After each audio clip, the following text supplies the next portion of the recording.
came in this morning, and there's lots of turbulence on the way, and I hope it's a good talk for you guys. One thing that I learned is that cryptocurrency is all about incentives. And so at the end of my speech, I'll be just giving out some of our carry t-shirts and the bag itself that I carried them in.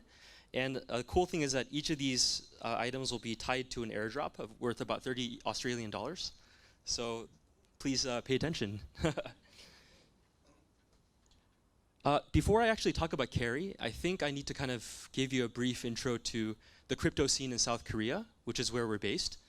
I want to share a couple of facts with you. Oops. Is there Tom, how's that? well, actually, before anything, I'll just show you kind of the company that I've created over the last 6 years, which is tied to the cryptocurrency carry. You want that video to play? Yeah, sure. So my partners and I over the last 6 years, 처음 개시하고 나서 can we decrease the volume a little bit? Yeah. Have served real merchants. So the previous speaker resonates a lot with me because eventually we want to see cryptocurrency touch real lives in the mainstream. And so we work with 10,000 merchants across Seoul and Busan, and like salad shops like this, coffee shops, and retail shops across Korea. And what we do is we install an iPad where people pay. So if they put their phone number in, it checks them in, and they receive points from that shop. It's super easy. These are not paid actors, actually. They're real customers of our service. So our business model is a SaaS business, so we make money from these merchants every month for using our service. Yeah, so this just kind of gives you a visual idea of kind of what business that we have in place. I think that the important thing about cryptocurrency, as the previous speaker mentioned, is it's worth nothing unless you can actually distribute and actually have people use the tokens eventually. And I think that with our 16 million users in South Korea, which accounts for about 1/3 of the population, and 10,000 merchant locations, it's a great start to actually distribute our tokens. And I'll share you more about what actually the tokens do. Or you can look at these Korean women eat some food. Yeah. Yeah. Yeah. Thank you.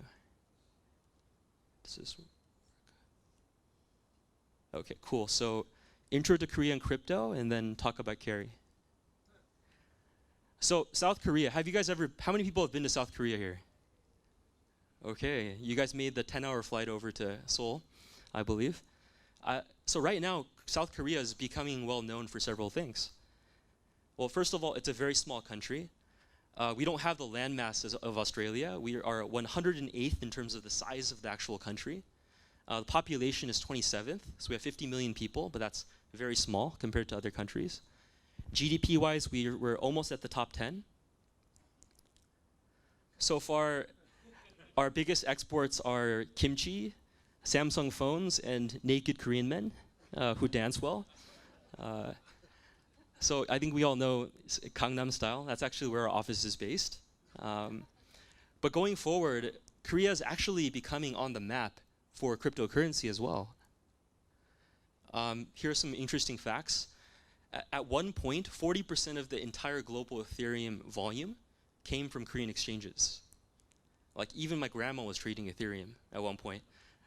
It's become a household name. So it's maybe 99% speculation driven still, but still people know what it is in their minds. It's a name that people know.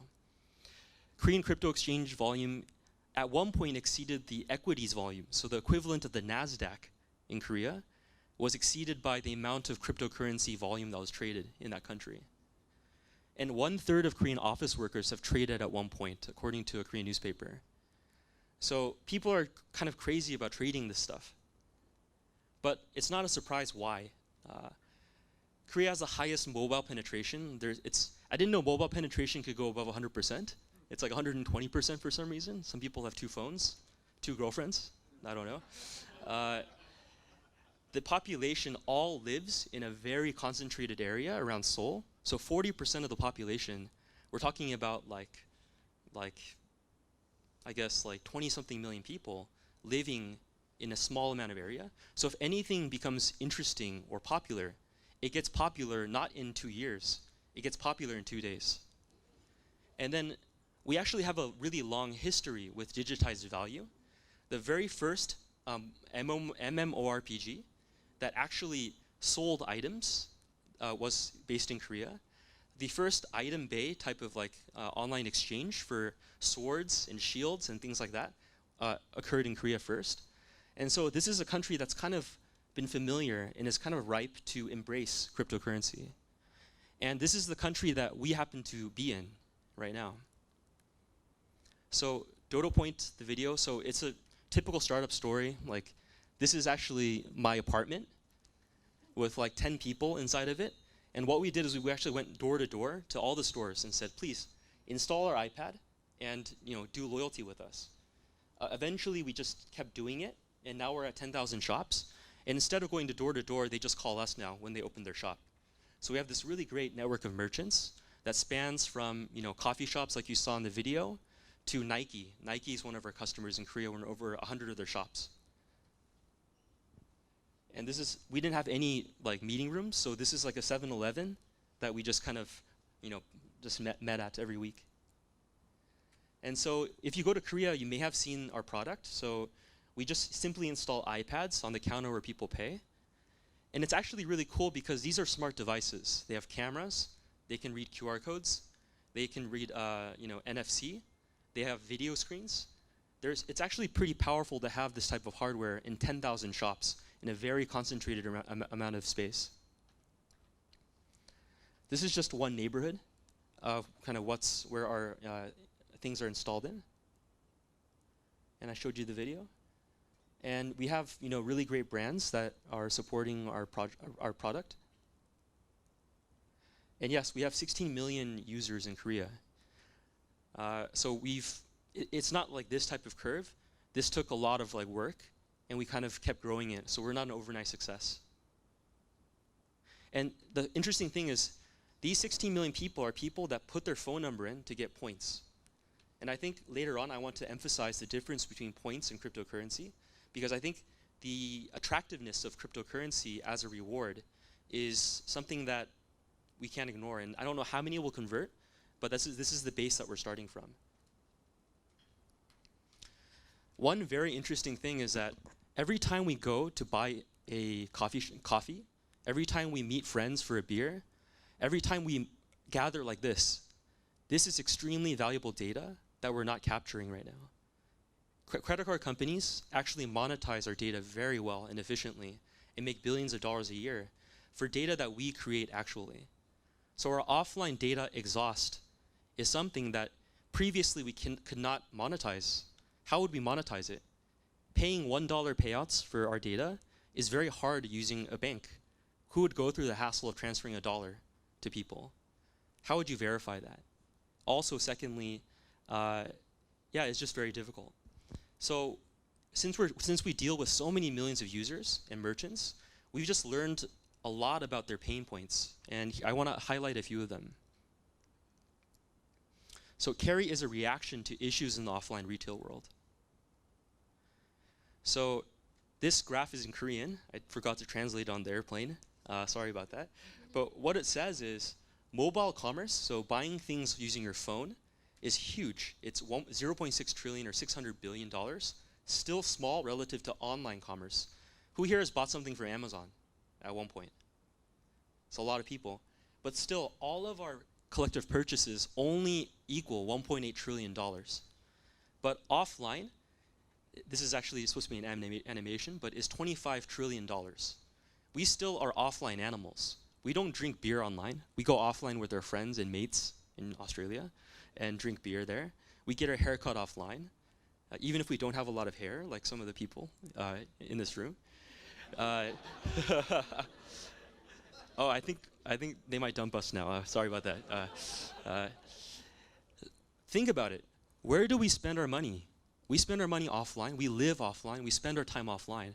And marketers who want better and better targeting, they want that data. They want to know what we buy and where we go. And so we saw an opportunity for the decentralized aspect of tokens for the payouts to go not through central entities, but to be direct between advertisers and consumers. And we wanted to create a tool that helped that. So merchants right now don't know their customers. So we have all the data on our merchants. Like some great coffee shops have 500 people walk in every day into their shops. But do they know what type of people they are? They know nothing actually, because there's no incentive for customers to volunteer their data to people.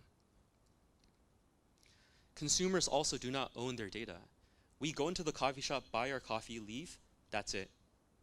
The actual fact that I went at this time to this neighborhood, to this shop, bought a bagel with my donut, that's actually information that's valuable to advertisers.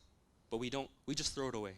Because up until now, technology and an infrastructure did not enable us to monetize it in an easy, user experience way. Advertisers also have lots of pain points. So we didn't know that this data that we were collecting on offline kind of behavior was valuable until, I can't say the name, but one of the largest contact lens companies came and said, give us your 1 million person database on contact lens wearers, which we have, since we have so many eyeglass and contact lens shops in our network. They're gonna pay us a lot of money. The only reason that stopped us was we make money from software. The second that customers find out that we're monetizing their data without them, without their participation, without them getting money, that's a risk for our main business, our cash cow. So we kind of did not pull the trigger on that. So Carry Protocol, finally, is about bringing blockchain into the offline world. What's our value proposition? To customers, they can begin earning, monetizing an asset that they previously ignored, which is your offline travel data and purchase data. Merchants can understand and connect with their customers in a better way, which I'll explain in a bit. And advertisers can enjoy more transparent, high-performance advertising.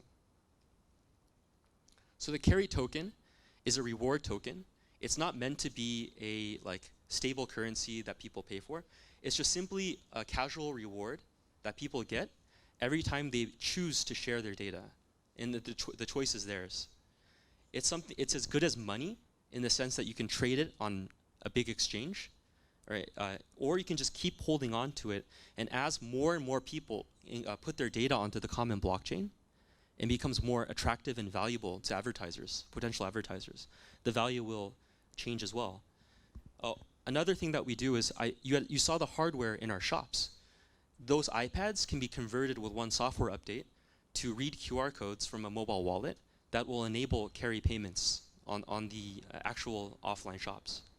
But the use of funds, like carry as a means of payment, isn't the main thing. It's more just as a casual reward for people to start receiving, for monetizing their data. How does it work? You're gonna laugh at how complex this looks. Oh, sorry, that's this slide here. But before doing that, with the carry tokens, advertisers can stake them and create something called a branded token, which is essentially just an offer. They can send the user it's almost like a prepaid card or a coupon or just simply a message. But to participate and access this offline transaction data, they need to stake the carry tokens first and generate branded tokens. And then eventually they send these tokens with the carry token, so customers get both the offer and the carry token, which is advertising revenue that would have otherwise gone to Facebook. So we talked to all these merchants and they're like, okay, I love your loyalty platform. Repeat customers, great, but we want new customers. And I asked them, okay, what do you currently use for new customer acquisition to your shop? Flyers. It's still the #1 go-to method. People stand out and spread out flyers to people, but then how many people actually saw that flyer and came to the shop? Facebook, another great option actually. People really love it. But the issue with Facebook is that you know how many likes you get, how many shares you get, but how many people actually saw that and physically visited your shop? There's no full loop in terms of ROI calculation. So that's kind of where carry comes in. So the user flow, I would like more time to get into it, but it's essentially the customer, there's a store, and there's a tablet. Just like 16 million people do now, they just put their phone number in, and they self-identify, okay, I'm this person.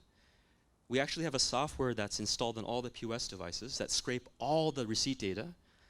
We actually give the customer branded tokens, the loyalty points, but this is where things get different. For the first time, people begin receiving their own transaction history in data into their mobile wallet. It can be the Carry mobile wallet, or it can be an SDK-enabled, just regular crypto wallet that people already have.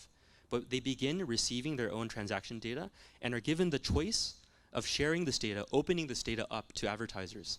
And every time they get targeted for being a person that drinks beer in Bondi Beach every Friday, or a woman who works in the financial district, or someone who just ate lunch within a 1 kilometer radius, the targeting possibilities there's so many. But every time you do get targeted, you don't just get an offer like you used to. That's the old way. That's just nothing different. The offer is not enough. You shared your data. It's something that you owned. You deserve something on top of the offer, and you receive the Carry token as well.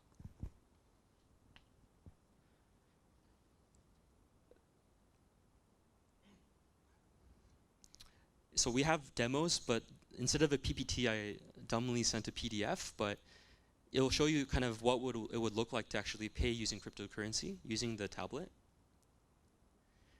Out of our total token supply, 25% will go to partner companies like Spoqa, my existing company. I think that it'd be a really small ecosystem, even if we just got Spoqa. So 16 million users, 10,000 shops, is still very, very small. It's a starting point.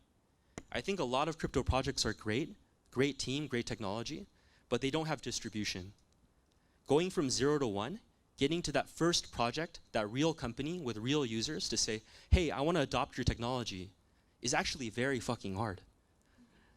Because I've built a business, I know how hard it is to get to that business. I don't want my reputation to be stained by technology that doesn't work. And so that's why I think Spoqa, my existing company, plays a really important role. Once we create this great case study in Korea, we want to show other companies with merchant networks. It can be the franchise themselves. It can be mobile wallet companies, to give us Spoqa a chance and to become a bigger network. And as more and more people, more and more stores and users participate in our network, we think that the network value will reflect that. These are some of our private sale investors. We're actually pretty much done with our ICO. So this is more for me to just build community and just kind of share what we're doing. But we're lucky to have some of the greatest supportive investors from different countries like Korea, Hong Kong, China, and the US. The founder of TechCrunch, Michael Arrington, is also very passionate about cryptocurrency, and we're one of the few Asian projects that he invested into. We had a pre-sale in June. 61 countries participated, and it finished in a bear market. I think Bitcoin had a new low that day we decided to do it, but we were lucky to have passionate people. And we're actually in the middle of a whitelist for our public sale. So if you're interested, Australia is not one of the banned countries. The US, Canada, Japan, and China are. But yeah, I mean, if you're interested in learning more, please join our Telegram room. And you can find out more on our website. And yeah, I mean, as a final kind of thought, we're just super excited to become one of the projects to actually distribute tokens to real people, not just crypto traders. And I just invite you guys to kind of see what we're up to, 3 months down the road, 6 months down the road. Thank you for your time.